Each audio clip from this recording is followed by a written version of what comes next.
السلام علیکم ورحمۃ اللہ۔ عاشورہ یعنی 10 محرم کو قیامت آئے گی۔ یہ بات آپ لوگوں نے سنا ہوگا، یہ عام ہو چکا ہے کہ محرم کے 10 تاریخ کو قیامت آئے گی۔ تو اس بات کی حقیقت کیا ہے، اس بارے میں آج ہم لوگ دیکھیں گے دلائل کی روشنی میں۔ زیادہ لمبی بحث کریں گے تو ہو سکتا ہے عام شخص کو، عام انسانوں کو سمجھ میں نہ آئے، اسی لیے مختصر جتنا آسان انداز میں ہو سکے میں بتانے کی کوشش کرتا ہوں اور کروں گا۔ تو اس بارے میں کیا حقیقت ہے، اس کے متعلق سب سے پہلی دلائل جو علامہ بلکہ امام ابن حبان کی لکھی ہوئی کتاب المجروحین من المحدثین جلد 1 پیج نمبر 265 اور 66 پر یہ بات لکھی ہوئی ہے۔ عربی عبارت میں اسکین کر دوں گا۔ یہ لکھا ہے، بہت لمبی حدیث پیش کرنے کے بعد آخر میں اس حدیث کا ٹکڑا یہ ہے کہ قیامت کے عاشورہ کے دن قیامت ہوگا۔ یہ حدیث پیش کیا گیا ہے۔ پیش کرنے کے بعد امام ابن حبان رحمۃ اللہ علیہ وہ فرماتے ہیں کہ ھذا کلہ باطل لا اصل لہ، یہ سب باطل ہے، اس کی کوئی اصل نہیں۔ تمام روایت کو پیش کرنے کے بعد اس روایت میں قیامت عاشورہ کے دن آئے گا، یہ بھی ہے۔ اب امام ابن حبان رحمۃ اللہ علیہ فرماتے ہیں کہ یہ اصل نہیں ہے، یہ بات اصل نہیں ہے، سب بیکار بات ہے، اس کی کوئی اصل موجود نہیں۔ یہ علامہ ابن حبان نے اپنی کتاب میں فرمایا ہے، جیسا کہ میں بتا دیا، المجروحین میں جلد 1 پیج نمبر 265 پر۔ یہ پہلی دلیل۔ دوسری دلیل، علامہ عبد الحی لکھنوی رحمۃ اللہ علیہ نے الآثار المرفوعہ جلد 1 پیج نمبر 94 اور 97 دیکھے جا سکتے ہیں۔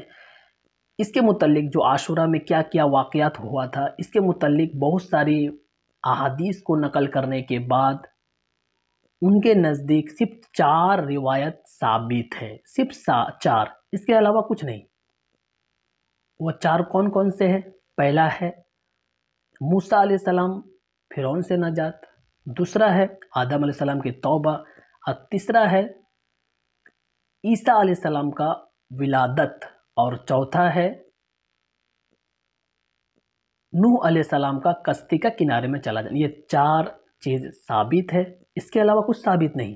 آپ جو بھی واقعات لے کے چلائے، عاشورہ کے دن قیامت ہوا تھا یا اس طرح کچھ بھی واقعات لے کے چلائے، سب علامہ عبد الحی لکھنوی کے نزدیک قابل قبول نہیں ہے، من گھڑت روایت سے ثابت ہے، جھوٹی روایت سے ثابت ہے۔ تو یہ 2 دلیل ہو گیا۔ تیسری دلیل، امام سیوطی رحمۃ اللہ علیہ کی ایک کتاب ہے العلل المصنوعہ فی الاحادیث موضوعہ، جلد 2 پیج نمبر 108 پر امام سیوطی رحمۃ اللہ فرماتے ہیں کہ اس حدیث کو، امام سیوطی رحمۃ اللہ نے اس حدیث کو موضوع قرار دیا ہے۔ یہ 3 دلائل ہو گئے۔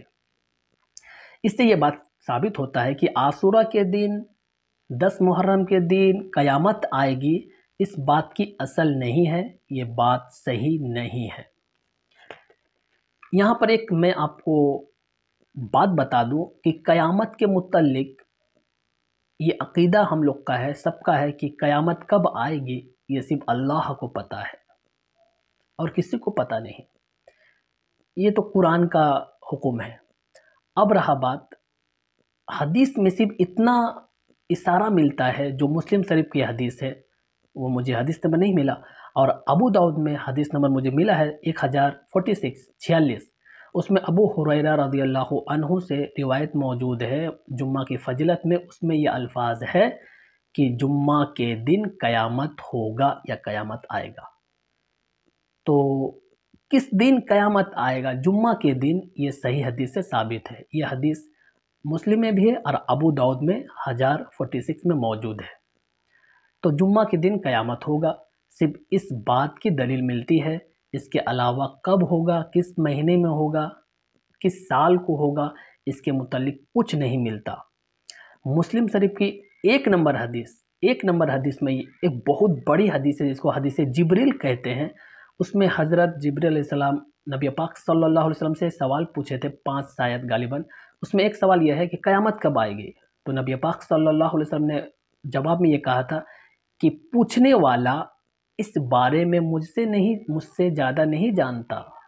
تو یہاں پر بھی قیامت کب آئے گی جواب صحیح سے نہیں ملا. بہرکیف تمام خلاصہ کلام یہی نکلا بیانات کا کہ قیامت کس دن آئے گی یہ ثابت نہیں، اور عاشورہ کے دن 10 محرم کو قیامت آئے گی اس بات کی بھی دلیل نہیں ہے. آخر میں 2 علماء کا بیان میں پیش کر دیتا ہوں، کیونکہ بہت سارے لوگوں کو کتاب کی بات سمجھ میں نہیں آتی ہے، تو اسی لیے 2 علماء اکرام کا میں بیانات دے دیتا ہوں. اس کے بعد اس بیان کو یہیں پر ختم کرتے ہیں. السلام علیکم ورحمۃ اللہ. ہے کہ اس طرح کی کوئی روایت ہمارے نبی صلی اللہ علیہ وسلم سے ثابت نہیں ہے. کسی معتبر روایت میں یہ بات موجود نہیں ہے کہ 10 محرم کے دن قیامت قائم ہوگی. قیامت کیا محرم میں آئے گی ایسا نہیں ہے، ہمیں نہیں پتا محرم میں آئے گی یا سفر میں آئے گی. سورہ طٰہٰ میں اللہ نے صاف طور پر بتا دیا کہ میں قیامت کے دن کو چھپا دوں گا.